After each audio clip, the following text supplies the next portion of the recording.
Qué interesante, ¿verdad? Antes esto era una discusión en Francia y ahora ya lo tenemos aquí en nuestro país y esperemos que poco a poco se avance a más lugares. A continuación vamos a conversar acerca de su circulación, porque usted puede empezar a sentir deficiencias en las zonas más alejadas de su cuerpo, por ejemplo en los dedos de los pies. Vamos a conversar esta mañana con el doctor, quien es médico general, Ricardo Sáenz Coto, y nos va a ayudar para ver cómo podemos hacer para tener una mejor circulación. ¿Cómo está, doctor? Buenos días. Muy buenos días, Mari. Muchas gracias por la invitación. Vamos a explicarle a todo nuestro público qué son los problemas de circulación y qué diferencias hay entre el sistema arterial y el sistema venoso. Eso es lo que queremos preguntarle de primero. ¿Cuál es la diferencia que hay entre la circulación de las venas y de las arterias? Claro, eso es importante. Hay que recordar que nuestro sistema circulatorio tiene el corazón aquí en el pecho, en la bomba. Las arterias son las que llevan la sangre a todas las partes del cuerpo. En el caso de las piernas es el punto más lejos, ¿verdad? Entonces, por ser el punto más lejos, es el lugar que primero va a sufrir de problemas de circulación, tanto arterias como venas. Y el sistema venoso, ese es el tema que más bien recoge todo lo que llegó al pie. Este sistema lo tiene que devolver al corazón para que la circulación sea completa. Entonces, las arterias llevan hasta abajo. Así es. ¿Y las venas? Suben. De regreso, suben. Importante saber que la sangre de las arterias es diferente a la sangre de las venas. La sangre de arterias es limpia, tiene oxígeno, nutrientes, y la sangre de las venas es como decir una sangre sucia. Entonces, esto es importantísimo porque como son dos tuberías, pero cada tubería lleva una sangre diferente, lo que uno va a ver, cómo se manifiestan estas enfermedades, es diferente. Entonces, doctor, esa sangre que va para llevarnos pues, los nutrientes es la de las arterias y la que va limpiando es la de las venas. Exactamente. Así se podría decir. Un drenaje más o menos. ¿Y qué pasa con la sangre de las venas después? La sangre de las venas eventualmente llega al corazón. El corazón pasa a pulmones, ahí se oxigena otra vez, después pasa por órganos donde se limpia y entonces vuelve a bajar como limpia. Y ya como por las arterias. Exactamente. Ve qué interesante. Muy bien. Hablemos acerca de la circulación. Cuando esta empieza a fallar, hablemos de placas y también de coágulos. ¿Dónde se forman? ¿En las venas o en las arterias? Bueno, aquí es donde vamos a hacer la primera diferencia. Vamos a hablar primero de enfermedad arterial. La enfermedad arterial generalmente es más hacia adultos mayores que tienen factores de riesgo como fumado, diabetes, presión alta y colesterol. Por eso los doctores somos tan necios en que la gente se cuide, que haga un poquito de conciencia en la hora de comer y que haga un poquito de actividad física, porque las primeras estancias de esta enfermedad no se siente, no hay síntomas. Entonces por eso son enfermedades que se van a manifestar en adultos y adultos mayores, ¿ok? Hay que poner mucho cuidado cuando uno tiene problemas de caída de vellos en las piernas, sobre todo los hombres, problemas en las uñas, que las piernas se ponen frías, a veces los de ellos se pueden poner morados y en algunos casos de enfermedad avanzada hay claudicación, eso es cuando los pacientes caminan 100, 200 metros y se acalambran. Entonces tienen que detenerse, hacer una pausa, el dolor se alivia, pero vuelven a caminar y les vuelve a agarrar un calambre. Entonces estos son signos de alarma de que puede estar pasando algo en tu sistema arterial. ¿Algo como qué podría estar pasando? Lo más común es que las arterias se tapan. Unas placas de ateroma que se calcifican, entonces esto le quita tamaño a la arteria, haciendo como decir un tapón donde la sangre no pasa. Y si la sangre no pasa, los músculos se resienten y se acalambran por la falta de oxígeno. Entonces, como que nos circula la sangre, pero su silla. No, el problema no es de sangre, el problema más bien es de tubería. La tubería es la que se daña, la tubería es la que se tapa y entonces, por lo tanto, imagínese una autopista como de unos 6 carriles que de repente se empieza a tapar y entonces de 6 carriles le quedan 2. O 1, o ninguno, dependiendo del avance de la enfermedad. Entonces, por eso es importantísimo que la gente haga conciencia y haga una vida sana, que es lo más importante. ¿Quiénes están más expuestos a esta enfermedad?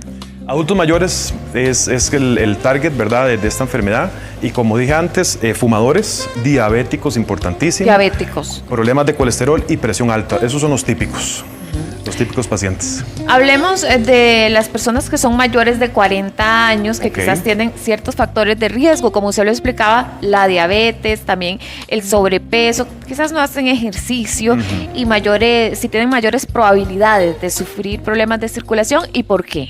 Ok, cuando estamos hablando de personas de 40 años con estas características que me estás dando, yo más bien pensaría más en un problema venoso. ¿Por qué? Porque el problema del sobrepeso y el sedentarismo hace que los músculos de la pierna no se contraigan y los músculos de pantorrilla es el corazón que empuja la sangre hacia arriba. Si estas personas no se activan, la bomba muscular no funciona y entonces empiezan a aparecer un montón de signos venosos. Si a esto le sumamos varices, ¿verdad? La aparición de varices, entonces esto se hace peor, porque entonces la pierna se encharca, pero se encharca de un líquido que no es limpio. Entonces eso empieza a dañar la piel, la empieza como a podrir, empieza a sacar manchas, pellejillos, grietas y cuando la enfermedad es avanzada, úlceras. Entonces tengan mucho cuidado con los tobillos. Y qué dicha que está esta imagen en pantalla.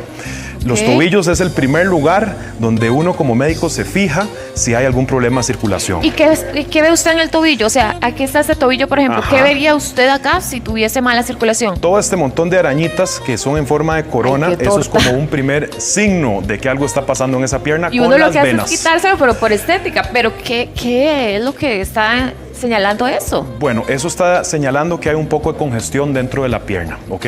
Nosotros también trabajamos la parte estética, pero nos interesa más la parte médica. A todos, ¿verdad? Ahora, pensando en eso, si usted ve que la persona tiene esas venitas acá, que quizás tiene esos problemas que usted nos decía de la piel, ¿qué hace y qué le indica eso? Ok, primero que todo en los consultorios Mediveins, que son los consultorios que yo dirijo, nosotros tenemos el ultrasonido Doppler incluido dentro de nuestra consulta. Entonces a todos los pacientes que llegan les hacemos un ultrasonido de revisión precisamente para tratar de prevenir y detectar la enfermedad a tiempo. Con este ultrasonido, que es la herramienta número 1 a nivel mundial para detectar enfermedades vasculares a tiempo, nos enseña y nos dirige. Nos da el diagnóstico y nos dirige el tratamiento. Muy bien. Pensemos en el dolor, el hormigueo, las piernas frías. ¿Eso qué nos puede indicar? Perfectamente, eso puede ser un problema arterial o neuropático. Mucho cuidado con las hormiguitas, la gente que nos ve en casa, que eso es una consulta muy, muy común. Y ahora que tocaste ese tema, voy a darles una pequeña pista para saber identificar si el problema es vascular o no. Los problemas vasculares generalmente empiezan abajo, desde los pies. Ahí es el lugar donde primero vamos a manifestar. Si las hormiguitas o las molestias empiezan arriba y en las partes laterales, probablemente no es vascular. Entonces es una pequeña característica para que la gente sepa diferenciar. Porque ya me ha pasado que la gente espera mucho por una cita de valoración y a veces espera en la fila equivocada. Entonces van para vascular, por ejemplo, o van para una revisión en el hospital o vienen a mi consulta pensando que es algo vascular y terminamos descubriendo que es un problema ortopédico o neurológico. Entonces son esas pequeñas pistas las que les quiero compartir para que ustedes en casa también tomen conciencia. Dice Gerald que qué alimento recomienda para mejorar la circulación. ¿Será que el ajo ayuda? Y nos saluda desde hacer. Saludos, Gerald. Gracias, Gerald. En realidad hay muchísimas comidas que son buenas y hay muchísimas comidas que son malas. Yo creo que ya todos sabemos, ¿verdad? Yo creo que ya para estas alturas de la vida ya todo el mundo sabe que lo que es procesado, lo que es frito, lo que es comida fritanga, eso es malísimo, y las azúcares, por supuesto, ¿verdad? Entonces hay que devolvernos como a lo natural. Las frutas, hay que tener cuidado con los diabéticos, pero igual se pueden comer vegetales, granos y proteínas también, bien cocinadas. ¿Cómo tendría que vigilarse la circulación si la persona es hipertensa? Esto es importantísimo, porque si la presión alta no se cuida, esto va también dañando las arterias. Entonces, lo primero que hay que hacer es controlar la presión, ¿verdad? Que tenga una buena medicina, que tenga un buen control médico, por lo menos cada 6 meses. Y esa es la parte que nosotros como profesionales proveemos. Pero hay tarea en casa. Y sin esa tarea no podemos llegar a un buen resultado. Entonces ahí es donde los pacientes tienen que hacer conciencia de hacer un poquito de ejercicio, por lo menos 30 minutos, 3 veces a la semana y de una intensidad moderada, que eso también es importantísimo.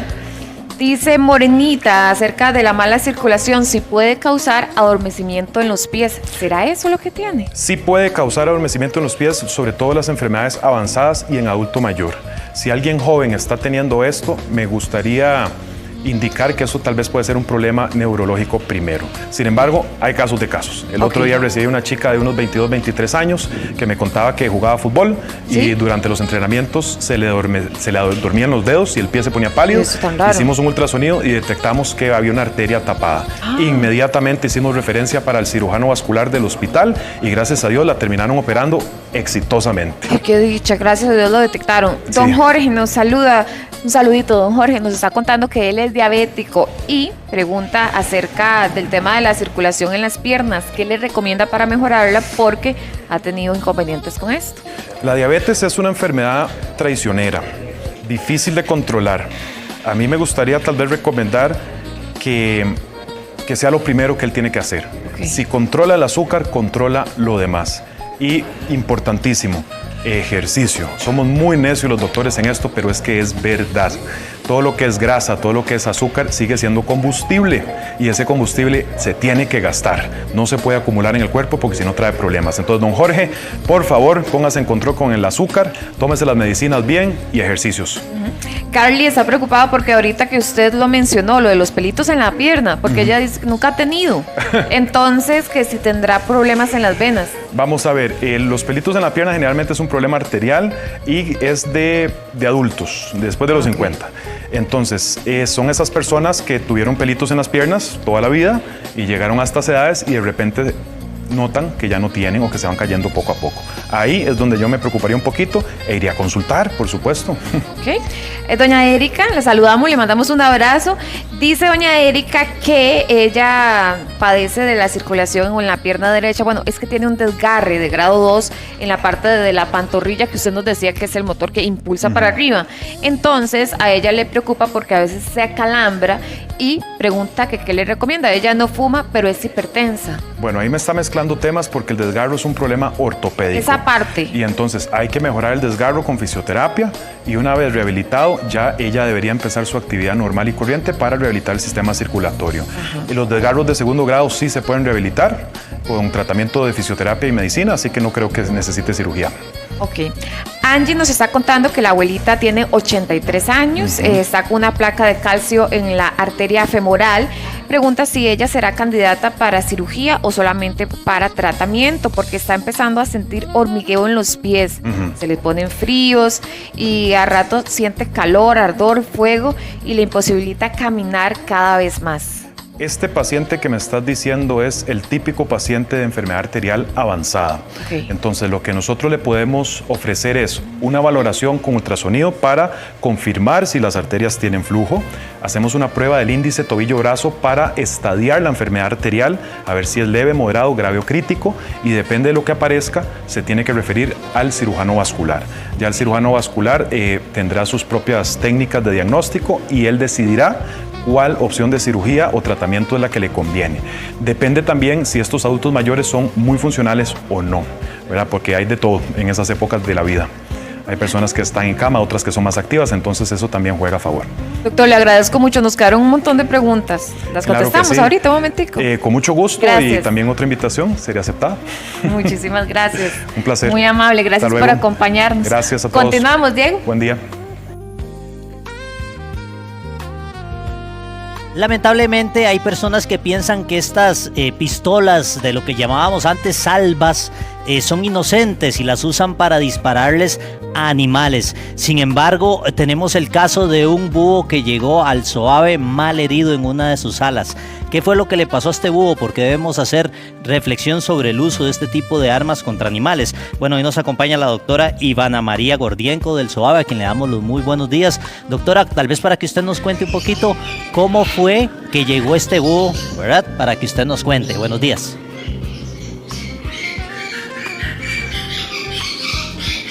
Este es un ejemplar de búho oropopo, es un búho muy bonito. Este ingresó a nuestro centro el 10 de julio. Viene de Siquirres, SINAC contactó con nosotros. La primera atención se le dio en una clínica veterinaria, Caribet. Ahí es donde le hicieron radiografías y se dieron cuenta que presentaba una fractura debido a un disparo en la ala.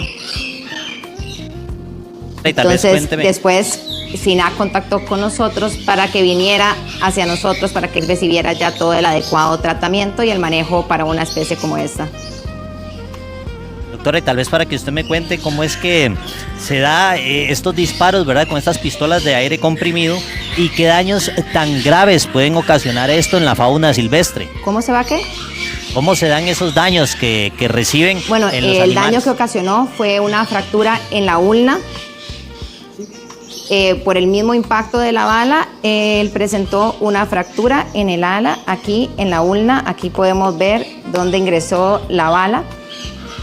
Ahorita voy a ponerle un segundito en la jaula porque él, como es un adulto, él se pone muy estresado, entonces en este momento lo voy a guardar para poder explicarles ya bien todo. Y adelante, doctora. Con ellos hay que tener bastante cuidado con las garras, que es con lo que más daño nos pueden hacer. Él ahorita se encuentra en esta jaula pequeña porque debido a la fractura que él presentó, él tiene una fractura en la ulna, que es uno de los huesos que se encuentra en el ala. Este animal, la fractura estaba bastante alineada, no estaba desplazada, entonces lo pusimos en una jaula pequeñita para reducir movimiento mientras el cuidado. Bueno, primero tenemos que reparar la fractura. Como la fractura estaba muy cerca a la articulación, la cirugía puede ser más dañina. Entonces decidimos, como está bastante alineada, de dejarlo en reposo, por eso está en un cajón pequeño, mientras el animal forma un callo óseo, que es como cuando sana la fractura. Entonces, en el momento que ya el animal, cada 15 días, nosotros le estamos haciendo radiografías para ver su evolución. Cuando ya la fractura esté bastante estable, este animal pasa a nuestra parte de rehabilitación de rapaces, en donde podemos empezar a evaluar el vuelo, porque en este momento tiene buena extensión del ala, pero como es un ave rapaz, la cosa más importante es que este animal vuele muy bien, porque a la hora de ser liberado necesita este animal poder cazar bien para poder sobrevivir. Ahora el animal, empezamos, como venía con una inflamación bastante severa en el ala, empezamos con un tratamiento láser para ayudar a esa inflamación aguda. Y el animal, al tener la herida del ala, de la bala de hecho todavía la tiene adentro, optamos por dejar la bala adentro, porque en este momento podemos ocasionarle más daño a la hora de extraer el ala, porque está en un lugar bastante crítico. Entonces ahora ya terminó su tratamiento, está solo con láser, esperando ya que se forme el callo óseo, y ya lo vamos a trasladar al área de rehabilitación a ver cómo le va. Doctora Ivana María Gordienco, le damos las gracias y tal vez para que este espacio sirva como un llamado a la reflexión, no usemos proyectiles de este tipo, ningún tipo de arma contra los animales, aunque sea para asustarlos. Evitemos esto porque lamentablemente ahora el búho por dicha se está recuperando, pero tiene que pasar por un proceso para ver si puede ser liberado, y nosotros como país bandera en cuidado de nuestra naturaleza, debemos proteger a nuestros animalitos, proteger la flora y fauna de nuestro país. Charlene López, con esta reflexión le devuelvo el paso a usted. Qué bonito, Diego, muchísimas gracias. Aquí no solo les tengo reflexión, sino también algo para que se relaje en combinación con la miel. Lavanda y miel, ¿qué beneficios tiene esto? Bueno, la lavanda es una poderoso antiinflamatorio, vamos a ver, uno puede dormir mejor con la lavanda, y también la miel es un antibacteriano. Pero combinados, nada más les digo. Por eso tenemos a doña Elisa Vega, bienvenida. Hola, muchísimas gracias. Esto es cultivado en el Jazz. En el Jazz de Paraíso de Cartago. Así sí, es, correcto. ¿verdad? Bueno, usted nos va a explicar entonces cómo es que se potencia la lavanda y la miel juntas. Sí, con mucho gusto. Son dos bioactivos poderosos, realmente hacen una función físico-química combinando los dos, la planta con la miel. La miel aporta minerales, aporta enzimas, aporta antibacteriano potente que es, y además la lavanda aporta compuestos felónicos, también flavonoides, aporta compuestos químicos, como el iналол y el eucaliptol y el cineol, que son los que nos ayudan a bajar la ansiedad, baja el sistema nervioso central, donde está el cortisol, ayudándonos muchísimo a relajarnos, a tener un sueño más reparador. Y yo veo esta en pantalla hasta que me relajo también. Ahora, denos ideas, ¿verdad?, de cómo podemos consumirla, porque aquí tenemos la miel. La voy a, bueno, aquí le doy para que usted la... No, encantada, con mucho gusto. Bueno, ideas de cómo consumirlo es, por ejemplo, para endulzar los tés.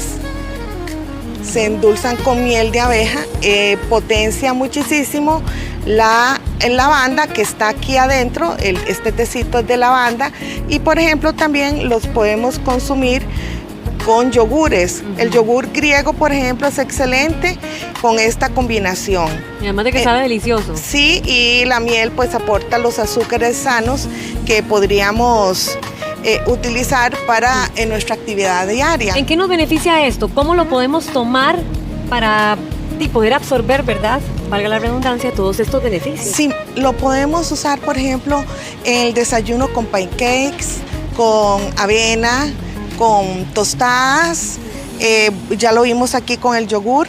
Endulzando tés es excelente. ¿Pero ese tecito es en la noche o en la mañana? ¿Cómo lo recomienda Si usted? es de lavanda es mejor en la noche, porque lavanda más miel con lavanda es una bomba de antioxidantes. ¿Que lo relaja o que no? te relaja y te manda derechito a la cama. Ay, yo quiero a dormir, eso. a descansar. Sí. ¿Y si es un sueño más reparador? Ah, por supuesto. Sí, a veces nosotros dormimos y creemos que el sueño ha sido reparador, pero durante la noche tenemos sobresaltos, tenemos pesadillas. La lavanda y la miel con lavanda lo que hacen es montarnos en un ron del sueño natural y efectivo. Claro. Al día siguiente usted amanece con otra actitud. Dime cómo duermes y te diré cómo te vas a desempeñar al día siguiente. Claro. Bueno, hablemos entonces de la gripe, porque muchas personas ahora están con dolor de garganta. Anda un virus. ¿Esto funciona para el dolor de garganta? Bien, sí, porque la lavanda es antiinflamatorio. La miel tiene ciertas cualidades antiinflamatorias, aunque la lavanda potencia más ese atributo antiinflamatorio.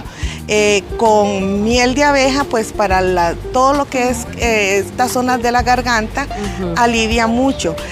También la lavanda ayuda montones para el dolor, porque ella tiene esas propiedades que al relajar baja la inflamación del tracto respiratorio. Esto puede servir también como un suplemento, como un vitamínico. Sí, correcto. ¿Por qué? Porque es rica en minerales y también tiene, como te dije, azúcares naturales que son buenos para la salud. ¿A qué sabe esto, doña Lisa? Ya te voy a mostrar. Porque yo me imagino que tiene que tener un sabor a lavanda en el fondo, ¿verdad? Ah, sí. No me duermo, ¿no? No, con esta Permiso. cantidad no. Vamos a ver. Tiene el dulcito de la lavanda en el final. Exactamente, Qué sí. rico. Sí, al final ¿Está bueno? el paladar te avisa que ahí Hay está lavanda. presente, sí. Sí, y se hace, que es muy bueno que lo sepan, con la lavanda seca. ¿La que está acá? Sí. ¿Cómo se llega a un proceso? Esta Porque, misma. bueno, ahora antes de entrar al aire usted me dijo, ay, Charlene, es que de sembrar la lavanda a secarla, hay un trabajo bastante laborioso. Sí, bueno, porque nosotros somos desde hacer el huequito y sembrar la planta, cosechar la flor, así como está. Luego se hacen rollitos y se pone durante 30 días boca abajo a secarse para obtener ya el producto final, una lavanda libre de agroquímicos, sana, orgánicamente cosechada, que luego va a ir a parar a la miel. Y vean qué linda simbiosis, me encanta hacer este ejemplo. Las abejas allá en la plantación nos polinizan las flores para que cojan este tono. Ajá. Luego nosotros cosechamos estas flores, las secamos y vamos a consumirlas en infusión en miel de abeja, que es el producto que las abejas producen. Claro. Entonces es una simbiosis muy linda entre lo que es el ser humano, la abeja y la lavanda. Todo va de la mano. Doña Lisa, aquí también, derivado de la lavanda, usted tiene otros productos. Están las velas, están los jabones. Ajá, Que uno, mira, uno lo huele acá, no se abre, ¿verdad? No lo ha abierto. Abierto y uno es puede más. percibir todavía el olor, ¿verdad? Sí. ¿Para cuándo jabón de lavanda con miel? Aquí la estoy embarcando. Esa va a ser la próxima exposición suya acá. Sí, perfectamente. Definitivamente. Ya lo estamos pensando. A ver, si logramos combinar entonces un jaboncito de estos, prendemos una vela en la noche, nos tomamos el tecito de lavanda con la miel de lavanda. Imagínate, o sea, esto es algo que podemos hacer todos los días. Sí, y el sueño de nuestro proyecto precisamente es que nosotros tengamos como una salida para relajarnos, para bajar el cortisol, para estar tanto más serenos y enfrentar los desafíos de la vida pues de una manera diferente, más serenos. Claro.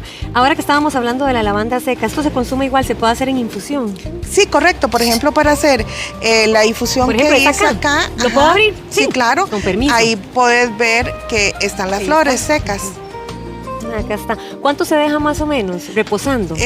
Yo puse el agua a hervir, esperé que estuviera un poquito más fría y la deposité, porque también los principios bioactivos que tiene la lavanda no van a requerir mucho calor, porque si no, pues pierden valor. Mira, y todo tan sencillo, uno nada más llega en la noche, se sirve un tecito. No, es que esto es como un ritual, debería ser un ritual de todos los días. Sí. Y acá está, vea, vamos a endulzarlo con la miel, vamos a ver. Yo le echo bastante porque a mí sí me gusta bien dulce. Bueno, de eso se trata, sí. Es realmente... Y lo hacemos michelado con miel, vea. Es una bomba de antioxidantes, todos buenos para la salud. Naturales, libres de agroquímicos, No, sí, está muy orgánicamente cosechados. La lavanda tiene como un acidito, tal vez en el final igual. Sí, y el correcto. dulcito con la miel le hace una combinación excelente. Sí, correcto. La lavanda es prima hermana de la menta. Entonces también ahí como que se rico. dejan sentir Me suena todos bien. esos sabores. No, esto está buenísimo. Entonces, como recomendación, siempre un tecito por día, ¿puede ser, doña Sí, Elisa? en las noches perfectamente. Y claro, si tenés el cortisol elevadísimo y te sentís ansiosa y paranoica y con palpitaciones, y que todo eso nos lo da el continuo vivir del día a día, las presas, el trabajo, la familia, La todas vida en las general. situaciones, sí. Entonces te puedes poner el aceitito de lavanda en estas zonas sequitas ok. del cerebro. Por acá está, vamos a Sí, ver. en la botellita. Este es el aceitito. Sí, correcto. Igual, ¿cómo lo ponemos? Vamos a darle indicación. Sí, se pone de esta manera. Vean que el aceite es muy verde, es pura naturaleza. Se ponen unas 3 gotitas y se aplica en esta zona aquí cerquita del cerebro. Sí, uno después de unos 4 días de estarlo usando todas las noches, uno siente Sí. que el sistema nervioso central se montó solito en un rol. Yo soy testigo. Yo ya he probado todos los productos, doña Elisa, no, Muchas- eso es muy rico. Lo único que me muchas faltaría sería el té. Sí, sí. Entonces, dentro del ritual en la noche que podemos hacer todos para dormir mejor, está el aceite, después el té. ¿Qué más hablamos? Bueno, prender la velita. Puedes encender la velita Y y, también claro, si nos bañamos te en la vas noche a con un duchar jaboncito. con el jabón. Bueno, también pues tenemos el producto para las almohadas y las cobijas, que es este productito. Este productito se pone en almohada y también te ayuda a dormir mejor. Se extrae el hidrolato de la lavanda. Sí, es así, ¿verdad? Es como Es el poco. extracto. Exactamente. Ujú. Pero Y se usa exactamente poquito. qué hace esto en la almohada. Bueno, a través del sistema olfativo, tu cerebro percibe ese aroma que te hace entrar en tranquilidad, te relaja un poquito y te ayuda a dormir bien. Ya me llevo 7 galones de eso, doña Elisa. Vean, para las chicas o chicos también que son vanidosos, esto se puede usar en mascarillas. Sí, vieran qué maravilloso producto que es ese para el cutis. Ya yo lo probé. Me lo hago una vez a la semana, me pongo ¿Cómo se hace? Me limpio bien el cutis, Ajá.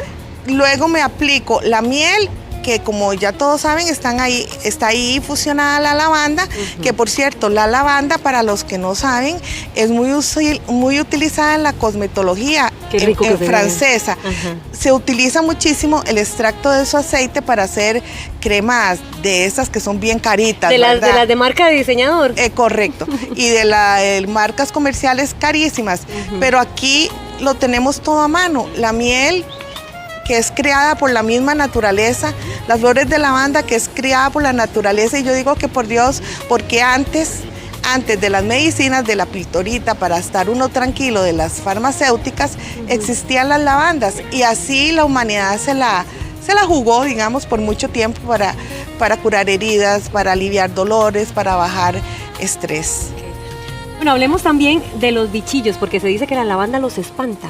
Correcto, sí. O sea, si prendemos una vela, Podemos eliminar Vieras tal vez cómo- mosquitos dentro de la casa. Los zancudos. Zancudos. Eso sí te lo aseguro. Los zancudos se van.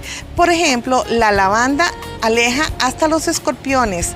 Lo que nosotros conocemos como alacranes. Ajá. Que por cierto hay mucho por tu zona donde vos vivís, Sí. por Orotina y esas zonas de playa. Turruares, Turruares, arriba. sí, todo lo que es Guanacaste también repele hormigas, incluso la zompopa.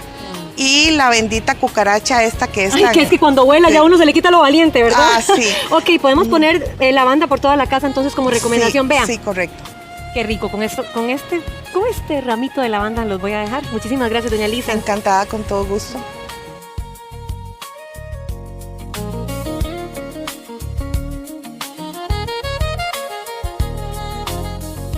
Hay personas que pasan años o pasaban años esperando una operación en la rodilla porque tenían la famosa artrosis de rodilla o desgaste en la rodilla. Entonces le mandaban analgésicos, medicamentos y ellos comenzaban a consumirlo y los tomaban y demás, pero tenían que vivir tomando pastillas y además esperando que los llamaran para una operación y mientras tanto seguían con dolor. Hoy en día hay tratamientos como fisioterapia, ejercicios que se pueden hacer y otro tipo de tratamientos especiales que pueden aplicar los doctores para que usted postergue hasta donde pueda que le tengan que operar esa rodilla. Nos va a hablar sobre este tema el doctor Alejandro Macís, a quien le damos los muy buenos días. Gracias por estar con nosotros, doctor. Bueno, muchas gracias por la invitación y muy contento de estar por acá para poder derrumbar un poco de mitos sobre lo que es el desgaste, cuándo hay que operar, cuándo no y qué podemos hacer en el tanto de que llega esa cirugía o inclusive podemos retrasarla y no tener que llegar a ella. Doctor, bueno, hablemos sobre ese desgaste. Cuando se da esta artrosis, este desgaste, ¿qué es lo que ocurre realmente dentro de la articulación y por qué se desarrolla? Ok, conforme pasen los años va disminuyendo el espesor del cartílago y se va lesionando, pero no lo veamos como solo eso, pensemos como una ciudad en donde no solo se deterioran las calles, sino también los edificios, todas las casas y demás, y eso mismo pasa en la rodilla, se deterioran los ligamentos, los meniscos, los tendones, los músculos, entonces hay que verlo como un todo, no solo es el cartílago y la superficie articular, sino todo lo que lo envuelve. Ahora, doctor, uno de los mayores temores de los pacientes, ¿verdad? Significa que es escuchar, de hecho aquí estamos viendo una pantalla, doctor, para que usted primero se refiera a qué es lo que estamos viendo acá y qué es lo que se da cuando hay artrosis. Ok, acá tenemos la ejemplificación de lo que son unos nervios. Estos nervios sirven solo para recibir el dolor. Entonces, cuando están muy estimulados, nos está dando dolor. Uno de los tratamientos que podemos hacer para evitar es el bloqueo de las ramas geniculadas. Eso se puede hacer quemando, por así decirlo, estos nervios sensitivos y así tenemos que eliminamos el dolor, más o menos un 80%, así el paciente puede tener mejor terapia física y extendemos el tiempo para la cirugía. Ah, ok, eso que estábamos viendo era como una opción de tratamiento quemando. ¿Cómo funciona eso, doctor? Eso es un tratamiento bastante avanzado, que es por medio de radiofrecuencia. Lo que se hace es que se selecciona por ultrasonido el nervio y le tenemos una lesión en el nervio para que se deteriore. Ellos no me quitan la fuerza motora, solo la parte sensitiva. Entonces el paciente se le quita el dolor y puede seguir movilizando y así con terapia física fortalece los músculos, los tendones y podemos hacer otras cosas para mejorar el líquido, estimular con plasma lo que es el cartílago y la salud de la articulación. O sea, la persona puede llevar una vida, por decirlo así, mucho mejor que la que estaba llevando con ese dolor. Totalmente. ¿Disminuye en cuánto ese dolor, doctor? Aproximadamente puede caer en un 70 o 80%. Se considera efectivo cuando es mayor al 50%. En nuestros pacientes casi todos han llegado como 80% del dolor de mejoría. Y lo más importante es que dicen que ya no ocupan pastillas. Pero ya me dicen, no, ya no tengo que tomar antiinflamatorios todos los días, ya es como, o sea, sí funcionó. Doctor, usted nos hablaba que el paciente lo que se intenta es que se tenga que postergar cuanto antes un reemplazo de rodilla. ¿Por qué? Sí, cuando ya se aplica se hace el reemplazo de rodilla, cambiarlo es un tema y lleva muchas complicaciones. Por lo cual se puede retrasar esto de la siguiente manera. Podemos mejorar la calidad del líquido articular, podemos darle mayor movilidad con ácido hialurónico, podemos disminuir los procesos inflamatorios como la sinovitis o esos derrames cuando sale mucho líquido. Disminuyendo todo eso podemos retrasar mucho lo que es una cirugía y todas las complicaciones que llevan. Doctor, de hecho, hábleme sobre esos tratamientos más nuevos que ustedes están aplicando y que pueden ayudar a que la gente pues deje de sentir dolor en esa artrosis. Claro, yo lo primero que siempre les digo es desinflamar, regenerar y rehabilitar. Entonces, cuando llega primero el paciente, hay que hacer un ultrasonido, ver qué es lo que tiene, que está inflamado. Si hay líquido, pues hay que secarlo, pero hay que aplicar un medicamento para desinflamar. Posteriormente hay que modular el proceso inflamatorio, por ejemplo con el plasma rico en fibrina. Eso es que te sacan sangre, se prepara y se va a aplicar de forma líquida para que se vuelva una membrana sólida y empiece a desinflamar, liberando factores de crecimiento para que disminuya y tenga una mejor movilidad. Si hay algún ligamento roto o algún tendón, también se puede mejorar la elasticidad de los mismos. Ya al final se puede poner ácido hialurónico, que es una viscosuplementación, o sea, es poner como un gel que me va a permitir que se pueda movilizar más. Si aún con todo esto el paciente aún refiere dolor, se puede hacer un bloqueo con las ramas geniculadas para quitar el dolor y fortalecer, y ahí sí enviar a la terapia física para fortalecer los músculos. Ese bloqueo era el que estábamos viendo ahora. De radiofrecuencia, exacto. Ok, doctor. ¿Y qué tan importante es la fisioterapia mientras se va de la mano con estos tratamientos? Es súper importante. Siempre el equipo tiene que ir de la parte de la medicina regenerativa con el terapeuta. Hay que ir fortaleciendo poco a poco, pero tiene que ir de la mano porque tiene que haber una buena comunicación entre el médico y el terapeuta para ir orientándonos y fortaleciendo lo que de verdad ocupamos. Ahora, doctor, usted nos hablaba sobre tratamientos biológicos, ¿verdad? Entre ellos hay uno que se le llama el plasma, que es rico en fibrina, si no me equivoco. Hábleme sobre ese, por favor, doctor. ¿En qué consiste esa alternativa? Los derivados plaquetarios se crearon desde hace muchos años. Primero fue el plasma rico en plaquetas y luego se creó el plasma rico en fibrina. La diferencia es que el de fibrina no lleva anticoagulantes ni activadores. Se aplica líquido, pero luego se hace una membrana sólida. Al ser sólida, va a liberar durante más o menos 3 días factores de crecimiento, lo cual modula de mucha mejor manera que el plasma rico en plaquetas. ¿Y cómo funciona, doctor? Va a buscar engrosar el cartílago que hay lo va a engrosar un poco. Modula la respuesta inflamatoria y así el paciente no tiene crisis de dolor cada mes y medio, entonces tiene un mayor efecto a largo plazo. Si hay roturas, las puede sellar y mejorar el patrón de fibras de los tendones y ligamentos. ¿Y cómo se aplica? Lo ideal es que sea guiado por ultrasonido. Hay que identificar la lesión y ahí guiado por ultrasonido tenemos una mayor eficacia, disminuimos las complicaciones y esa es la mejor manera de hacerlo.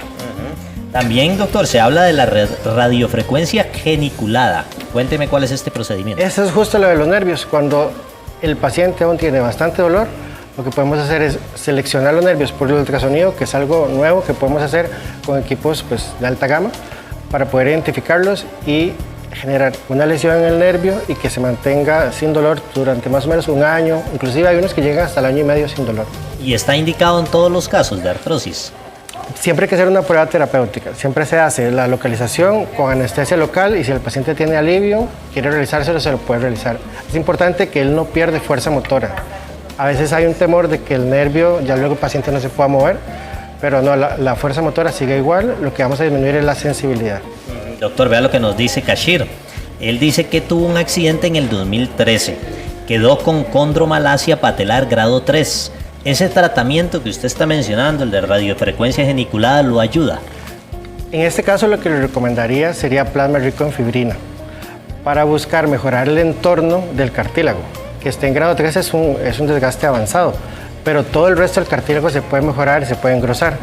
Además, se puede aplicar ácido hialurónico para lubricar y que tenga buen movimiento y así disminuimos lo que es las famosas cáscaras de huevo cuando movemos la rodilla y está con dolor. Entonces, eso sería como lo mejor para él. Dice que está joven, tiene 47 años. No, o sea, se puede mejorar un montón. Ok, bueno, muy bien, ahí espero que haya tomado nota. Dice don Maynor, mi madre es una adulta mayor de 95 años. Dice que ha tenido dolor en la rodilla, pero ya le hicieron tratamiento para regenerar el cartílago. ¿Le serviría eso de quemar los nervios? Perfectamente. Ya para la edad probablemente un enfoque de 3 sesiones no le van a ayudar mucho. Ahí yo me enfocaría más en mejorar la movilidad con ácido hialurónico y hacer la prueba diagnóstica de las ramas geniculadas para bloquearlas y así ella puede tener una mejor movilidad, sin dolor y mejor calidad de vida. Ahora, doctor, hay personas que sufren mucho también de dolor en las cervicales, ¿verdad? De la nuca para abajo. ¿Qué les puede recomendar de esto que nos está mencionando? Muchas veces pensamos que el dolor en columna es hernia, pero realmente es el menor de los casos. Puede tener contracturas crónicas, lesiones musculares, lesiones ligamentarias. Todo eso lo podemos ir viendo con un ultrasonido en la región cervical o lumbar y hacer diferentes tratamientos. Hay tratamientos mecánicos, hay infiltraciones que se pueden hacer. Entonces hay como que evaluar todo en conjunto y no pensar que todo es como hernias o una lesión que ya no se puede hacer nada. Doctor, y cuando hay una lesión por acá, ¿qué examen detecta que hay una lesión efectivamente en estas zonas del cuello? Con el ultrasonido musculoesquelético que es ver los músculos, los tendones y ligamentos, los podemos ver perfectamente en la región cervical, dorsal o lumbar. Ahora, doctor, con estos tratamientos novedosos que estamos viendo, ¿cuál es el primer paso para un paciente? ¿Qué es lo primero que tiene que hacer? Lo primero es el diagnóstico. Lo que es en rodilla, por ejemplo, es la radiografía para ver los huesos, es ver la parte muscular y tendinosa con el ultrasonido, y muchas veces hay desviaciones de rodilla. Entonces, en la clínica también le hacemos una telemetría, que es medir todo el eje mecánico. Entonces, teniendo la valoración del eje mecánico, la radiografía, el ultrasonido, hacemos un análisis biomecánico y un plan de tratamiento. Entonces, lo primero es como la valoración y ver qué tal, porque hay pacientes que pueden tener un desgaste súper avanzado, pero tipos de dolor muy diferentes, porque hay estructuras lesionadas en uno y otras estructuras en otro. O sea, ustedes tienen que hacer la evaluación para ver qué tratamiento de estos que estamos hablando son los que les correcto. Hay que hacer medicina de precisión, identificar qué es lo que está lesionado y tratar exactamente esa zona, y no tan genérico, ¿verdad? Doctor, nos dice Morenita, si hay reemplazos cervicales, ¿sirve esa terapia que está mencionando? Ya para estos casos, el especialista a cargo más bien sería un ortopedista de la partición de columna o un neurocirujano. No entraríamos dentro de nuestra área. Ahora nos dice Carla, doctor, que tiene fuertes contracturas crónicas. Dice en el trapio izquierdo, ¿qué puede ser? Eso, la contractura más o menos funciona así. Hay una lesión muscular, una contracción muy fuerte. El cuerpo quiere defender eso y manda señales de defensa, pero provoca mayor contracción. Entonces es un círculo vicioso. Ahí lo que podemos hacer es una liberación y poner medicamentos para ir desinflamando. Y ayuda muchísimo a liberar esa contractura. Bueno, doctor, le agradecemos muchísimo por venir a hablarnos sobre todas estas terapias. Ha sido un gusto y ojalá que las personas hayan tomado nota para que posterguen cuanto puedan esa sustitución de rodilla que es dolorosa y lleva mucho tiempo, y ahí le estamos dando estas opciones. Maricris.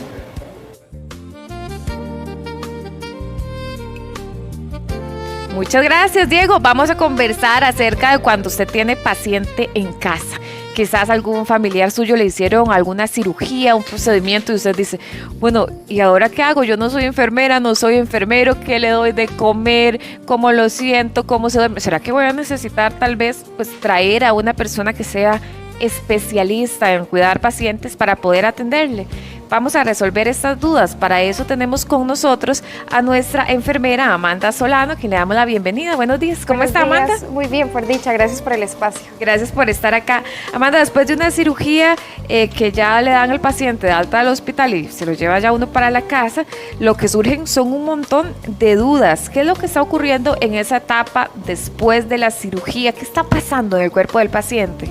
Bueno, es importante saber de que después de que le dan una alta médica, el paciente en sí no es que queda recuperado, sino que deja de estar hospitalizado y ya es cuidado en la casa. Recordar que seguir con las medicaciones del médico y también por parte de enfermería, que está ahí día a día viendo en sí lo que es la herida, la cirugía y estarlo cuidándola. Uno cuando recibe el paciente en la casa, lo más que le surgen son preguntas de ¿qué hago, verdad? Sí, claro. ¿Cómo lo siento? ¿Cómo será que camina, que no camina? ¿Cuáles son las recomendaciones y cuál es la gran diferencia entre poder cuidarlo uno en la casa y ya decir, no, necesito ayuda como de enfermería que venga a casa? Claro, bueno, creo que no hay cosa más linda que llegar y es totalmente diferente al hecho de estar hospitalizado que estar en una zona de confort, que es estar en la casa, que está con su familia, está en su habitación y claro que con el cuidado de enfermería, estándolo cuidando con lo que es la hidratación, la alimentación, ayudándolo con lo que es las medicinas, los horarios. El control de medicamentos y apoyando también, dando esa educación a los familiares de poder ayudar en lo que es en el día a día. ¿En qué medida uno puede como familiar ayudar y en qué medida ya se necesita una enfermera o un enfermero? Bueno, eso dependiendo de cada caso, de cada paciente.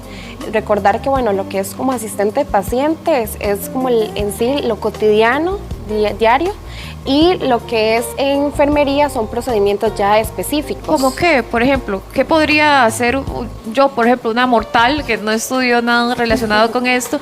¿Y cuál es la diferencia entre lo que podría hacer usted, que es una enfermera? Claro, debe ser diferente dependiendo de la edad del paciente, cirugías, si viene de una, no sé, que un reemplazo de cadera, de rodilla, de, no sé. Una cirugía mayor a veces, por ejemplo. Abdominal. Ajá. Bueno, por ejemplo eso, una cirugía de este tipo que es tan invasiva, ¿verdad? Y que uno dice, uy, es que le cortaron un pedazo de intestino. Y a veces el médico dice, no, tiene que caminar. Y uno dice, ¿cómo? ¿Y si se abre? Entonces, son muchas dudas que como humanos tenemos. La ayuda ¿Qué hacemos? del Estado, la ayuda de enfermería, ayuda también a educar a los familiares, que poder en sí explicar que la enfermera tiene ese ojo clínico para poder ver que si tal vez la herida tiene una secreción, un mal olor, que si poder ayudar con la hidratación, con la alimentación adecuada para el paciente. La alimentación, ¿qué le da uno de comer? Ya seguiría con estrictamente con lo que indica el doctor, pero sí es adecuar lo que es la hidratación para que no llegue una infección, que no llegue una deshidratación y que ya pues llega un problema Mantenerlo mayor. hidratado y con la comida que recomendaron el médico a los enfermeros. Okay. ¿Cuáles son esas señales que uno puede ver, por ejemplo, en la herida de un paciente que pues, le hayan hecho una incisión, que diga, uy, mejor llamo a un profesional? Claro, bueno, si usted ve que la herida en sí tiene como una secreción, llega un olor fétido, ya el paciente ya es un dolor, ya no es normal, ya tiene una anomalía, ya el paciente se queja varias veces, ya ahí es cuando sí es necesario tal vez llamar al servicio de enfermería. Okay. Hay pacientes que uno ve que duerme mucho, dice, bueno, se está recuperando, pero al mismo tiempo, ¿cuánto es correcto que duerma? ¿En qué nos tenemos que fijar respecto al sueño? Claro, mientras, dependiendo si viene un paciente con una cirugía, recordar que estarle haciendo los ejercicios para que no esté tanto encamado, porque llega un momento donde los huesos se entumecen y eso es lo que... Hay que moverse un poquito. Claro, por supuesto, tal vez, y hasta no el hecho de lo contrario, que a veces pasa que llegan y hacen una fuerza mayor. Sí, hacer oficio y todo. Sí, ay, no. Y entonces ya pues llega... sí, le puede dar algo ahí. Sí, exacto. Entonces, un soponcio que llamamos nosotros. Exacto. Hay un caso contrario que es cuando la gente no quiere comer, que uno ya no sabe ya ni qué darle. Máxime que a veces la comida que uno le da al paciente es muy insípida, no sabe rica, la verdad. Entonces, ¿qué recomendación nos puede dar como para ayudarles a comer mejor? Tal vez con ayuda de enfermeras, tal vez hacer como una dieta en sí, que la merienda en frutas, variado, que la comida no sea tan igual, combinar en sí, siempre teniendo la proteína, los carbohidratos. Sí, como variarle, porque pollito todos los días, ¿verdad? Sale siendo uno pío. ¿Cómo se lava correctamente una herida, Amanda? Bueno, recordar que las heridas solamente sería por parte de enfermería, asistente de pacientes no, solamente por parte de enfermería. Sería con un jabón específico, con... ¿Qué se usa? ¿Gasita? Sí, con gasas, con un agua... ¿El agüita tibia? Todo es estéril, completamente. Todo estéril, ok. Muy bien. Muchísimas gracias, Amanda. Muchas gracias. Muy amable. Gracias por acompañarnos. Gracias. Sí, díganos. Bueno, si pueden contactarnos en las redes sociales. A hombres como a mujeres, que el corazón está fallando y son señales que nos dicen, bueno, este corazón necesita atención pronta. ¿Cuáles son esas señales? Hoy nos acompaña la cardióloga Kirsten Alvarado Rodríguez. Ella nos va a explicar. Doctora, muchas gracias por acompañarnos. Cuéntenos algo, ¿el corazón da señales antes de un evento grave? Bueno, buenos días. Buenos días. Muchas gracias por tenerme acá. Y sí, el corazón nos puede dar señales mucho antes de que ocurra algún evento que le llamamos evento fatal o evento tipo un infarto, por ejemplo. El problema es que muchas veces tendemos a ignorar estas señales, principalmente entre más jóvenes los pacientes o las mujeres. Tendemos a obviar o a dar por menos algunas señales de alerta de estas enfermedades. Doctora, comencemos entonces de esas 4 señales con la primera. ¿Cuál es? La primera es principalmente la falta de aire. Esa es una de las más graves, principalmente cuando la falta de aire ocurre en reposo. Es decir, cuando está usted tranquilo, sentado viendo la televisión y siente que no puede respirar bien, siente que se ahoga. Esa es la falta de aire que más nos preocupa a nosotros como cardiólogos.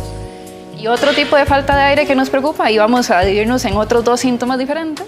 Uno de ellos es cuando estamos acostados durmiendo y tenemos que usualmente la cama en plano y ya no podemos respirar bien acostados en plano, ¿no? Y tenemos que empezar a poner almohadas. Entonces ahí es donde algo está pasando. Usualmente eso se debe a que estamos acumulando líquido en el pulmón. Entonces eso es una señal grave también. Doctora, hay personas, por ejemplo, que viven en una casa de 2 pisos y comienzan a subir las gradas y siempre lo han hecho con normalidad, pero llega un momento en que subir esas gradas ya la persona se agita, le falta el aire. ¿Eso también puede ser como un indicador de lo que usted está señalando? Claro. Esa es la otro tipo de falta de aire que cae en esta categoría como señal de alarma, ¿no?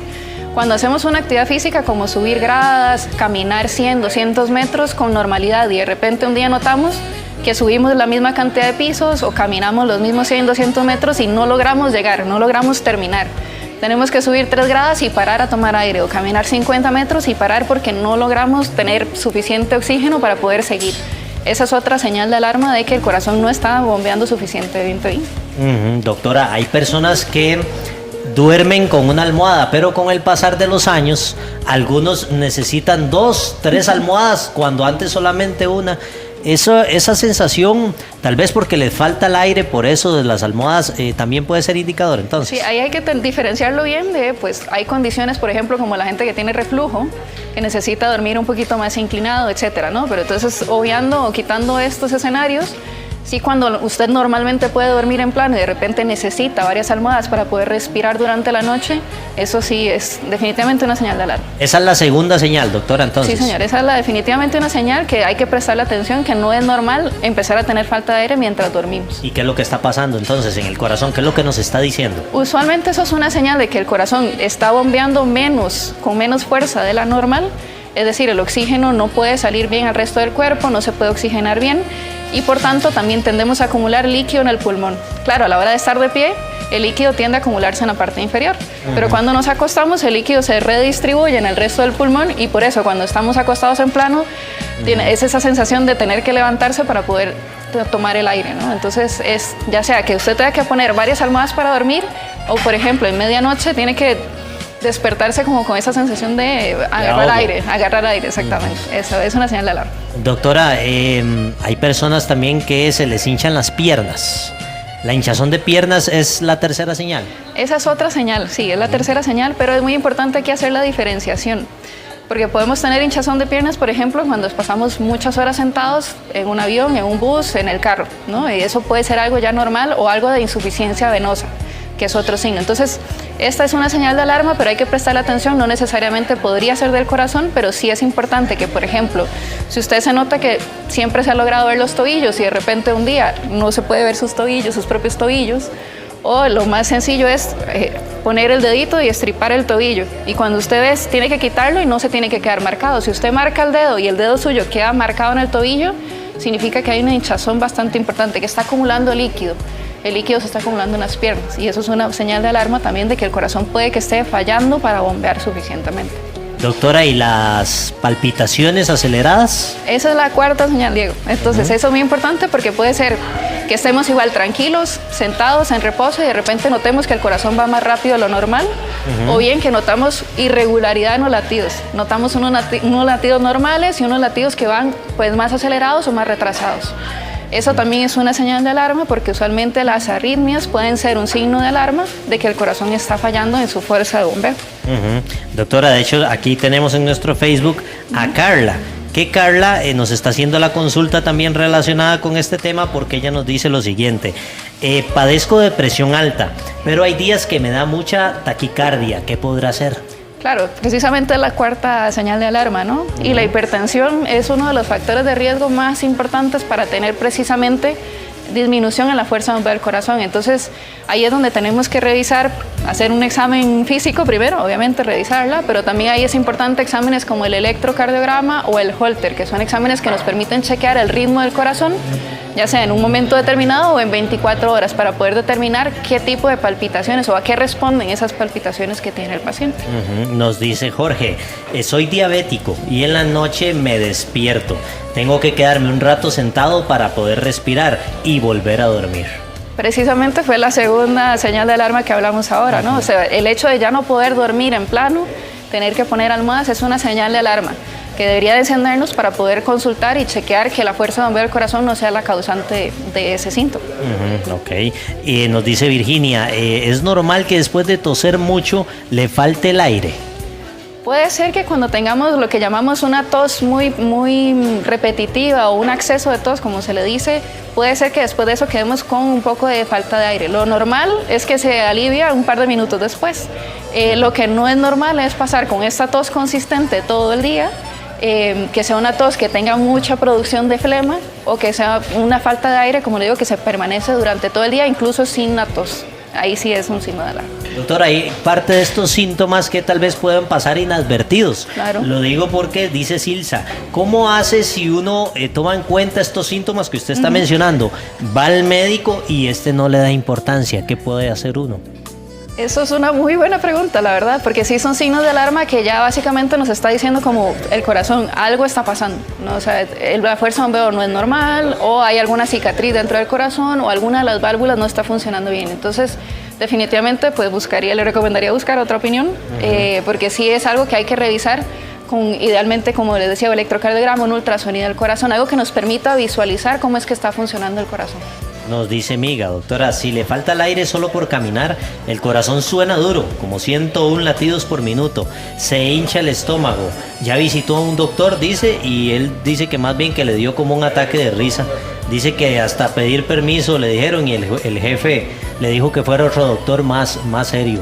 El mismo jefe le dijo, vea, mejor vaya donde otro médico. Vamos a ver, ahí hay que tomar en cuenta que es normal durante la actividad física, como decíamos ahora, subir gradas o caminar, que el corazón se acelera, ¿no? El corazón va a necesitar, pues, darle energía a los músculos para poder hacer la actividad física. Entonces es normal que tengamos frecuencias un poquito más altas durante cierta actividad.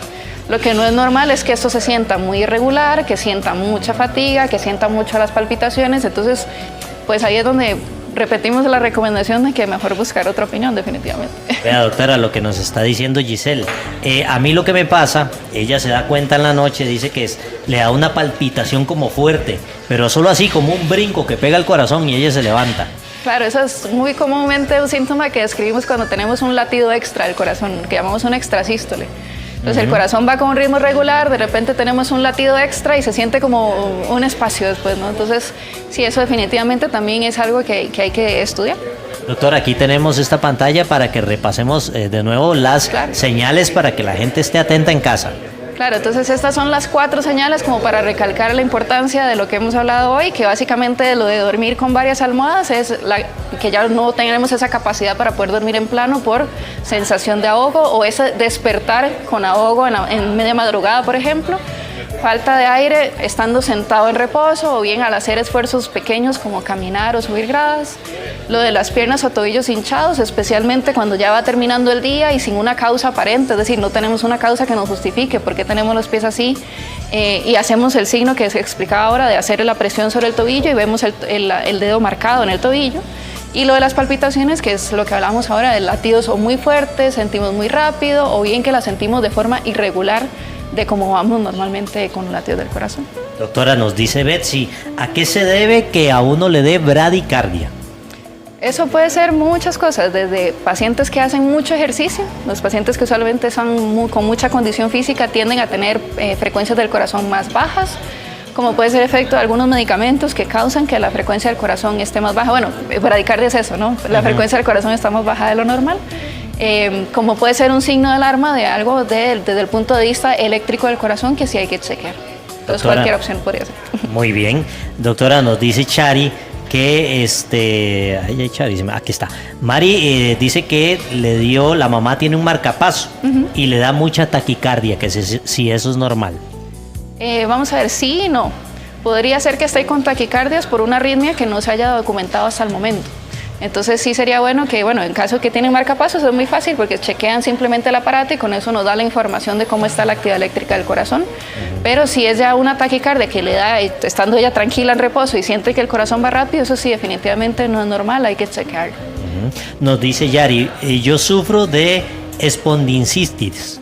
pero me acelero mucho, a veces siento que me ahogo, soy diabética, me han hecho cardiograma, he quedado inconsciente bastante tiempo, dicen que no le llega el aire al cerebro, ¿eso se debe a problemas del corazón?, pregunta ella. Pues habría que investigar un poquito más la causa, porque ahí usualmente cuando tenemos estas temporadas en las que hay pérdida del conocimiento o hay falta de oxígeno en el cerebro, sí sería bueno chequear que no haya sido una arritmia, que haya causado que temporalmente el oxígeno no llegue bien al cerebro o que la fuerza del corazón no sea suficiente para bombearlo. Entonces sí sería bueno pues que sea una de las causas que haya que descartar para estar seguros que no tenga nada que ver con el corazón.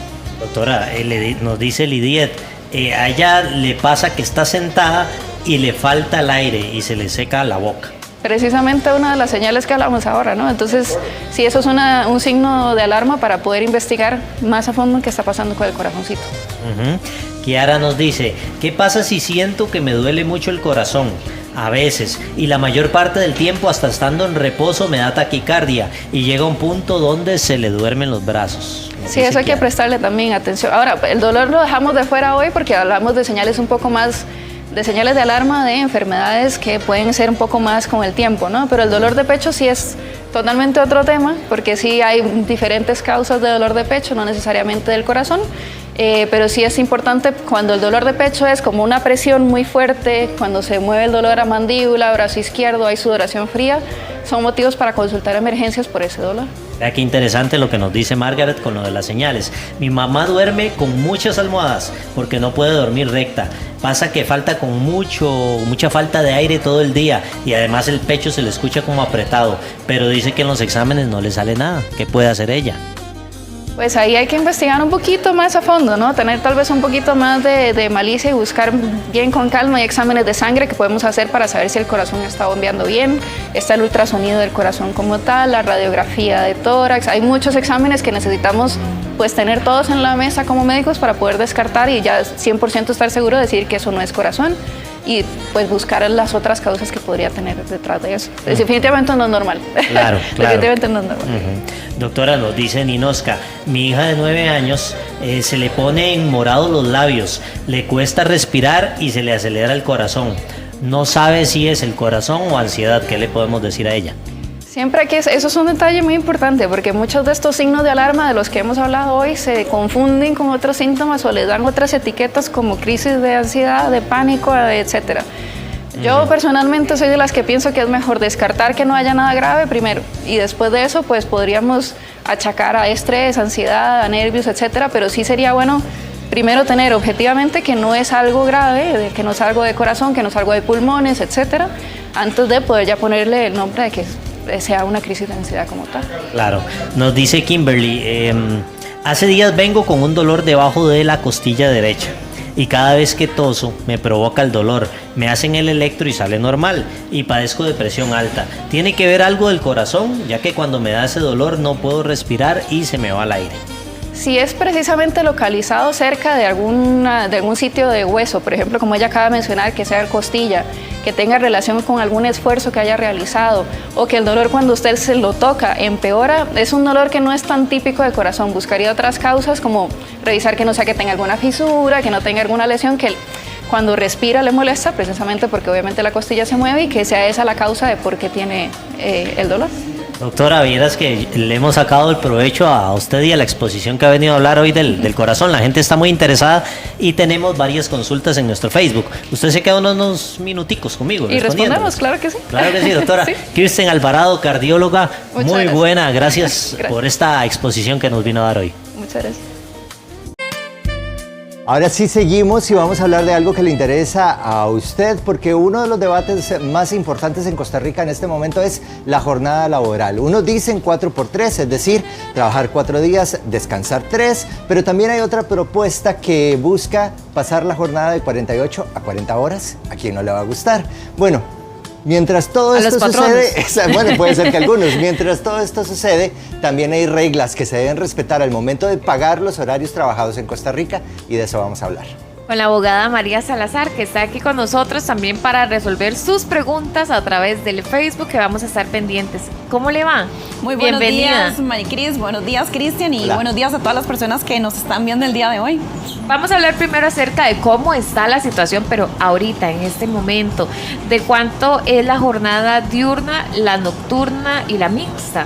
Claro, es importante entender que la jornada diurna tiene un máximo de 48 horas a la semana, es decir, se puede trabajar 8 horas al día. La jornada nocturna es una jornada que tiene un máximo de 36 horas semanales y son 6 horas por día. Y el horario, por ejemplo, en la jornada nocturna es de 7 de la noche a 5 de la mañana. Cuando hablamos de jornada mixta, el máximo semanal es de 42 horas y son de 7 horas por día.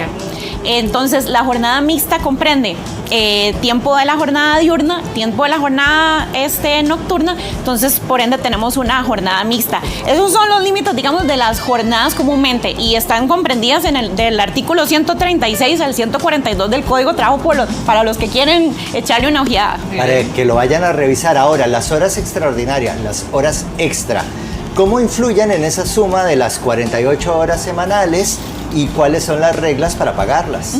Qué importante justamente es tener claro los límites de la jornada, o sea, es decir, si yo tengo diurna, tengo que trabajar hasta 48 a la semana, si yo trabajo mixta, trabajo 42 a la semana, si trabajo en nocturna, trabajo 36 a la semana. Entonces, por ejemplo, en la diurna, si yo trabajo 1 hora 49 a la semana, ya empiezan a correrme las horas extra. Si yo trabajo por día 8 horas y trabajo hora número 9, ya empiezan a correr las horas extra, es decir, me tienen que pagar adicional. Yo agarro el valor de mi hora y lo multiplico por 1.5. Este es un error frecuente que cometen tanto trabajadores como patronos en el tema del cálculo de las horas extra o el no reconocimiento de horas extra, que muchos trabajadores las laboran, Y pero no se las pagan. Exactamente, No las les pagan. dicen aquí no las pagamos, pero legalmente cuando me las solicitan, no es que se pueda hacer, ¿verdad? El patrono de la vista gorda y no pagarlas, las tiene que pagar.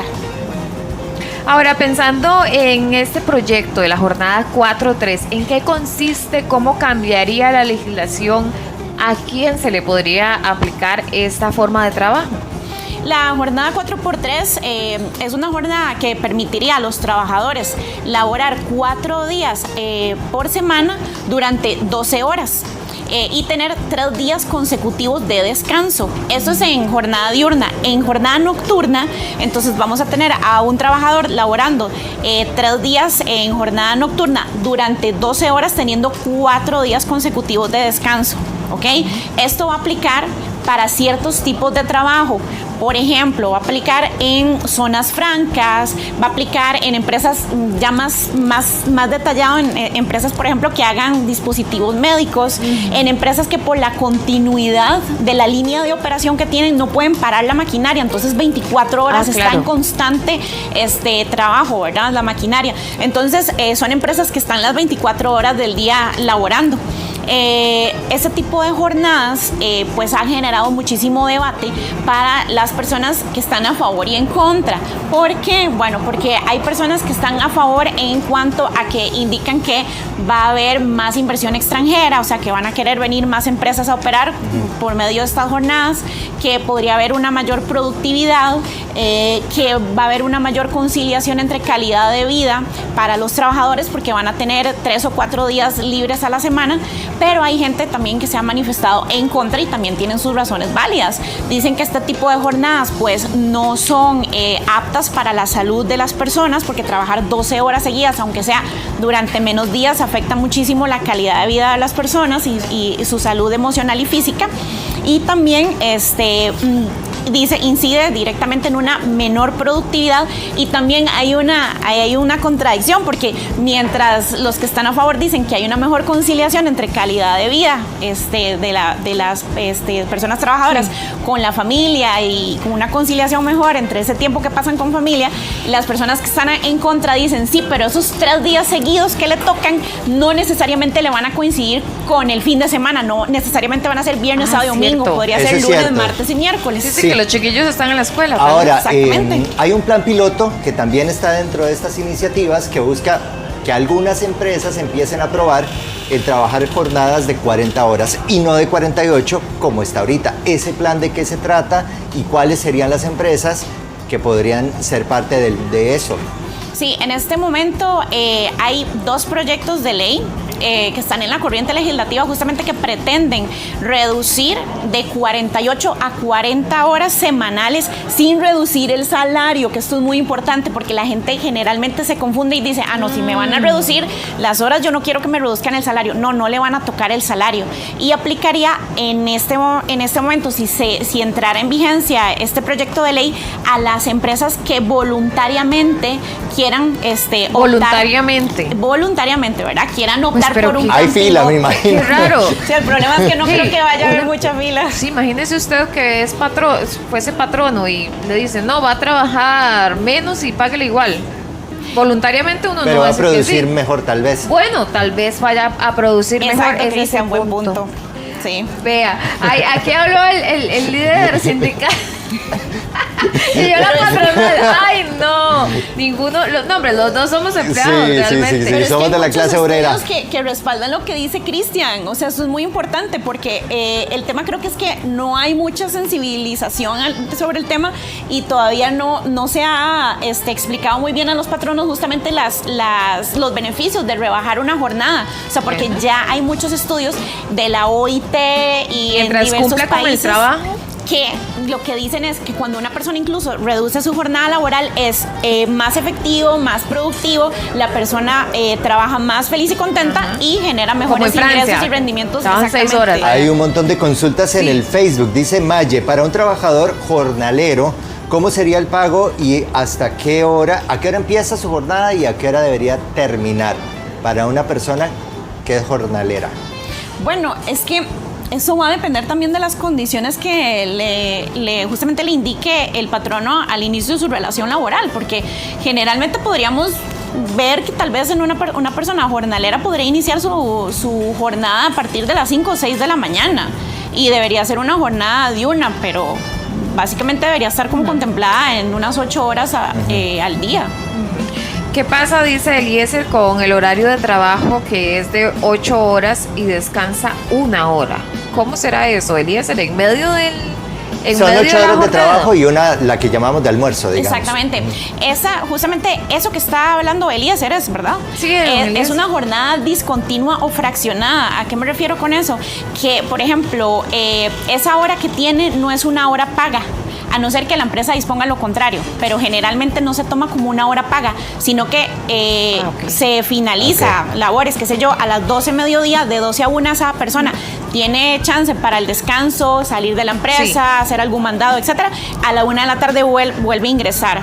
Don Eliezer nos amplía, dice que tiene un horario de un día libre a la semana, o una semana de descanso los martes, trabaja 8 días o descansa jueves, trabaja 8 días y descansa sábado, domingo, o sea, como que le van rotando los días y dice que es permitido, si es permitido ese horario y el pago semanal, o sea, le hacen pago, trabaja 8 días, descansa.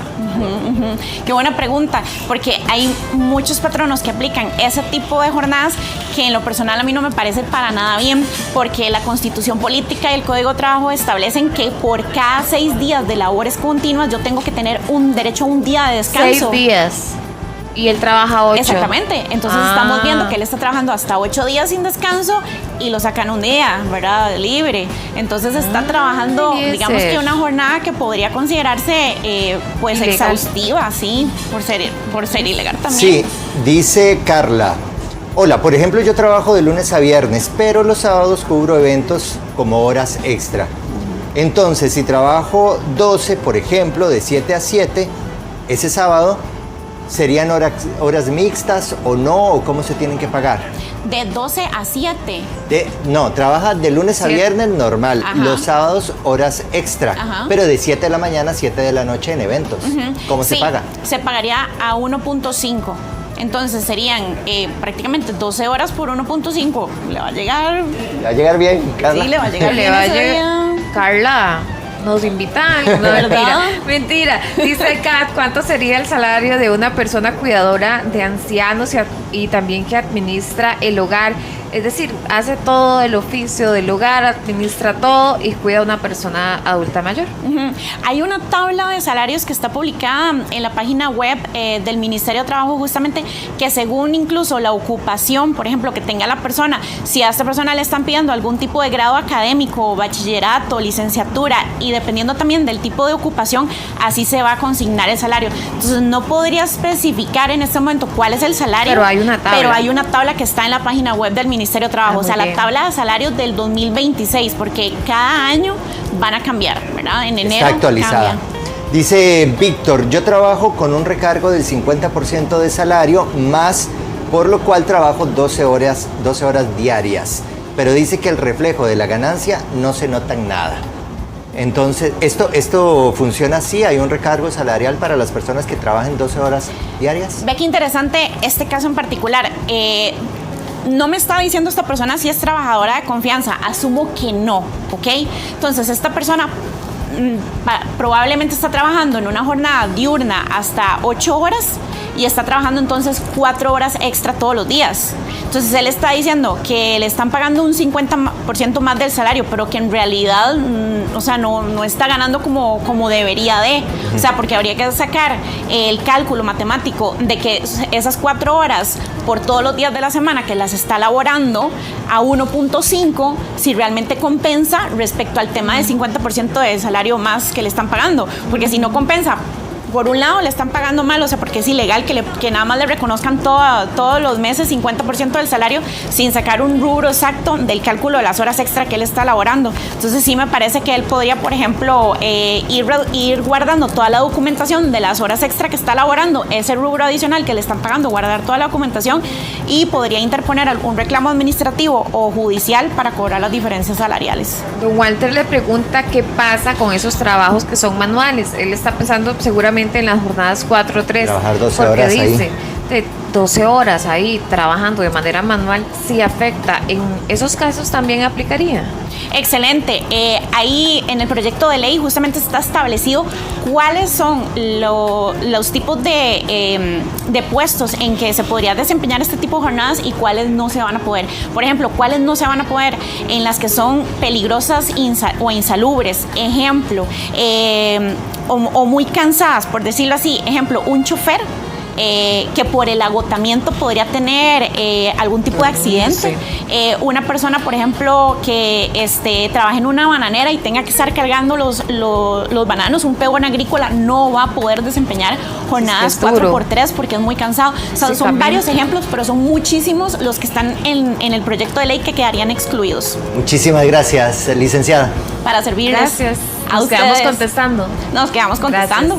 Luego usted pasar la tarjetita y que vea esas luces donde les encienden. No, el corazón se le enciende a uno la felicidad. Claro. Y además de esto, bueno, es que no solamente está esta ventaja de ganarse un carro, sino que tiene una mejor cama, tiene un cuartito aparte. Claro, y nosotros los invitamos, ¿verdad? A ver la casa de los famosos acá por Repretel. Así es, y con esto concluimos. Vamos a darle el pase a nuestros compañeros Carlos Serrano y Ginés Rodríguez, que hoy nos tienen un tema muy interesante, la generación de cristal. ¿Usted qué opina? Ay, qué dilema. Bueno, ellos nos van a contar mejor que nosotros. Adiós, Chinita. Adelante, chicos. Chao, Charlene, Diego. Sí, vamos a tocar un tema que yo estoy segura que en más de una conversación familiar se ha puesto ahí sobre la mesa, que es si la generación de cristal realmente es un mito o es una realidad. Si tenemos ahora una generación más vulnerable, más frágil, que no quiere retos, que no quiere compromisos. ¿Vos qué pensás? Mira, yo creo que yo soy parte de esa generación. Es que es la generación de cristal. Entonces tengo posiciones divididas, pero es un tema que está en boca de todos los ticos, que vos salís a tu casa, que vos llegás a conversar con tu familia,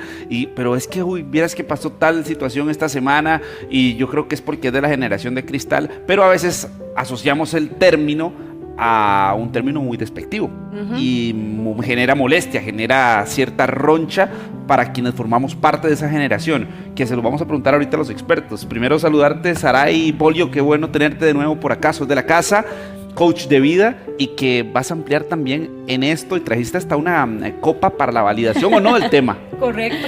Buenos días, qué bueno estar por acá y de verdad que si usted en su casa tiene a alguien de esta generación, este es el momento de estar con nosotros porque aquí tenemos varias posiciones divididas y creo que va a estar muy buenísimo el tema, a ver cómo logramos saber si es mito o es realidad. Yo voy por las dos posiciones. Ah, ¿en serio? Pero ¿cómo entendernos? Que yo creo que es una de las situaciones más necesarias en esta sociedad y quiero presentarles también a Kenny Segura. Kenny, bueno, tiene una formación como orientador, pero más de 20 años de tratar con jóvenes, ya sea del campo universitario o ahora también al frente de una agencia de creadores de contenido, así que constantemente está lidiando con este tipo de situaciones que vamos a conversar. Bienvenido, Kenny. Muchas gracias por la invitación y para mí es un honor pues, compartir este tema que es mi diario vivir, sobre todo desaprender y aprender cosas para que en conjunto podamos construir lo que queramos construir a nivel laboral, a nivel personal, con esta nueva generación. ¿Es tu diario vivir o te vas a balancear como lo hace Saray? Dice, creo en las dos, ni tan mito ni tan realidad. A ver, como te decía antes, ahorita que estábamos antes de iniciar, yo creo que hay mucho por desaprender la generación adulta para poder entenderlos y yo creería que tenemos que enfocarnos más en esa parte porque ciertamente si seguimos señalando, no vamos a dar oportunidad para crecer para la nueva generación que es la que va a estar activamente laboralmente a futuro, ¿verdad? Yo voy a comenzar contando una anécdota de una conversación que tuve con la encargada de un hotel, Josefino. Me decía, Bella Inés, hemos invertido en habitaciones, hemos invertido en remodelaciones, página web, redes sociales para modernizarnos, pero el desafío más grande que tenemos ahora es con la contratación del nuevo personal. Vienen y uno pasa a la par y les dice, buenos días. Y el silencio es lo que le responde. Tengo yo que regresar y decirle, buenos días, porque yo espero que me conteste. Buenos días, ¿cómo está? Bien. Bien, y usted se contesta. ¿Verdad? Ese tipo de situaciones que hacen que la brecha entre lo que se espera de una generación y lo que las generaciones un poco más creciditas estamos esperando no sean compatibles. Empiezo con Saray. ¿Qué está pasando con estas generaciones? Hemos perdido la comunicación. Y hemos perdido la conexión con esta generación, porque entonces para nosotros todo lo que nosotros hacemos está bien, ellos son débiles, ellos son frágiles, ellos se rompen fácilmente, ellos no quieren recibir órdenes, ellos no quieren tener responsabilidades, si no están de acuerdo lo van a tomar y si sí están de acuerdo lo van a tomar. No estoy diciendo que es mi posición, estoy diciendo qué es lo que ha estado pasando. Entonces, depende de cómo yo vea la copa, precisamente de como ahora lo mencionábamos, esta copa es útil para lo que fue creada, pero también si yo la dejo caer, claramente se va a quebrar, pero también puedo lograr ver a través de ella hacia un infinito, hacia la pared, hacia donde yo estoy viendo que hay una oportunidad nueva para yo poder tener ese acercamiento y esa conexión con esta generación. No puedo mantenerme en una posición en donde tan ruda, por decirlo de alguna forma, y tan intransigente de si no es como yo digo, no está bien. Más bien converso y me acerco, pero el tema es que la generación de cristal a veces es complicada de que te logre hablar, sacarle las palabras un poco como con cuchara, decime qué pensás, qué querés hacer, o por otro lado es muy osada para decir las cosas y hasta parece irrespetuosa. ¿Es complicada esta generación de cristal, Kenny?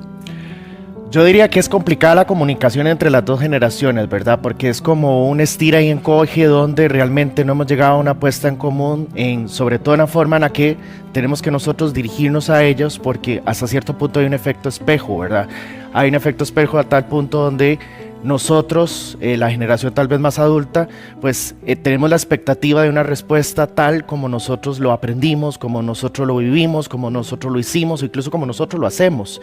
Y pues ciertamente ellos son una generación que está en desarrollo y de quienes deberían ellos recibir coach, mentoría y demás es de nosotros. Y si nosotros estamos, como quien dice, sentados en la galleta que tienen que responder así, no van a tener ellos de quién aprender, ¿verdad? Entonces siento que hay un vacío y hay un desfase en la comunicación que hace que más bien lo complicado sea eso, la puesta en común y realmente una relación sana en términos generales. ¿Y hacia dónde lo asociamos eso, Kenny, entonces? Porque también hay varios asocios que se pueden hacer a la crianza, que son los papás, Total. Los padres de familia o incluso muchas veces hasta los abuelos, o lo asociamos a esto, porque hoy la mayoría tiene acceso directo las 24 horas para investigar, para buscar, para ver videos, para ver podcasts, escuchar podcasts, para todo lo que tiene asocia las redes sociales y a la digitalización. Es un conjunto de cosas, en realidad no es solo una, o sea, tenemos que tomar en consideración que efectivamente ellos tienen full acceso a la información, a las redes sociales, nacieron con las redes sociales.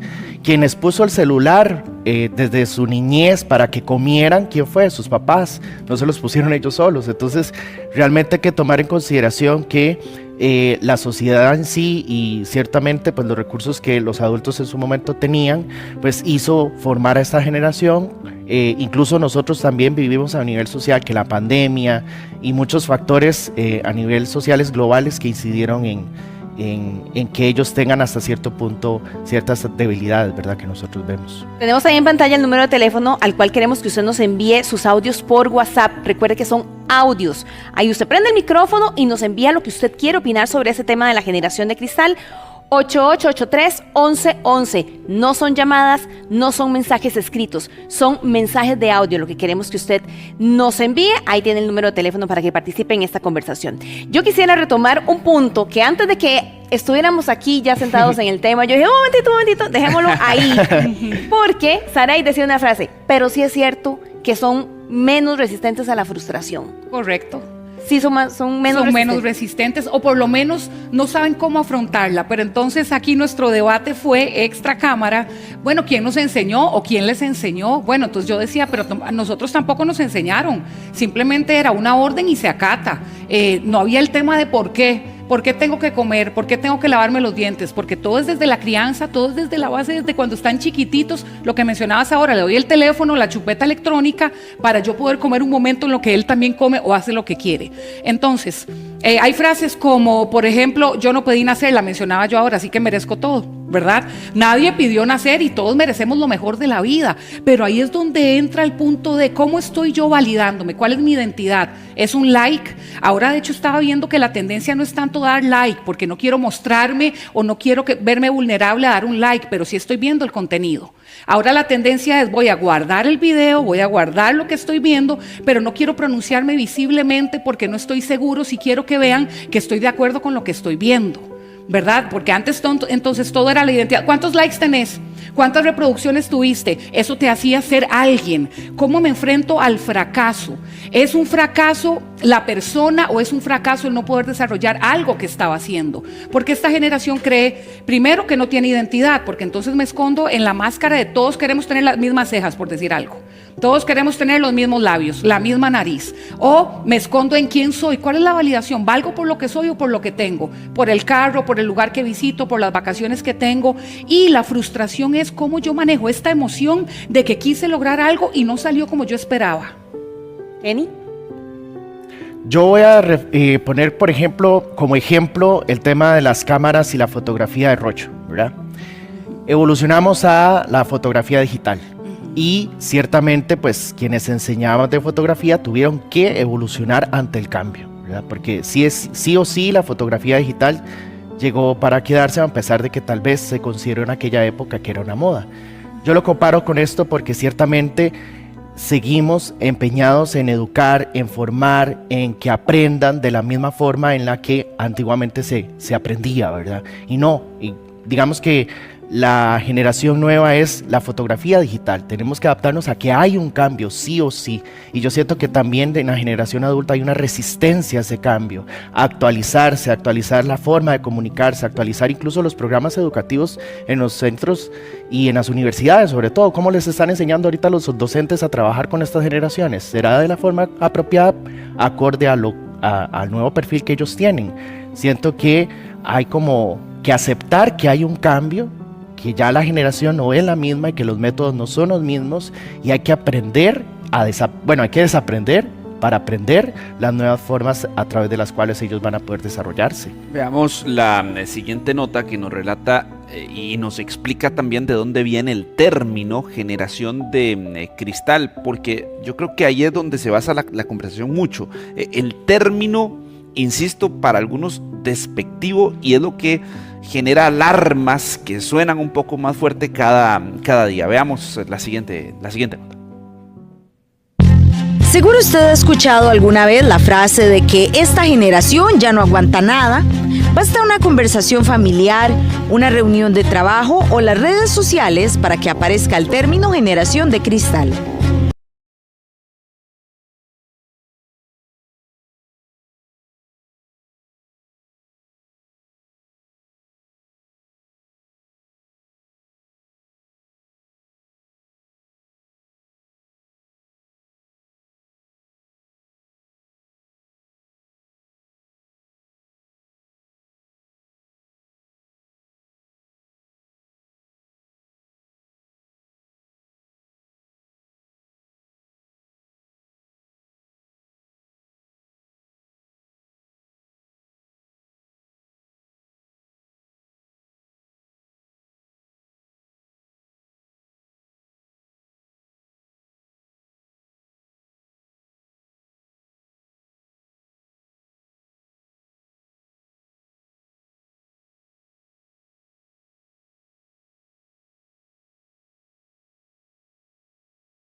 Me parece que tienen su propio criterio y que no están tal vez dispuestos a aguantar ciertos abusos o ciertas circunstancias que otras generaciones sí lo hacían.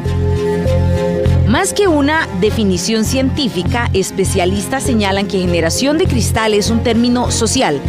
Aún así, las diferencias entre generaciones sí existen y también han transformado la forma de estudiar, de relacionarse y de trabajar.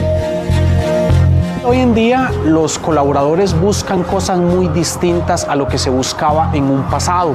Por ejemplo, en un pasado los colaboradores buscaban permanecer por mucho tiempo en una organización y tener estabilidad. Hoy en día los jóvenes buscan algunos beneficios que puedan encontrarse, como la flexibilidad laboral para estudiar y algunos otros temas que les permitan tener más libertad.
Ya aporta o viene de mi ego.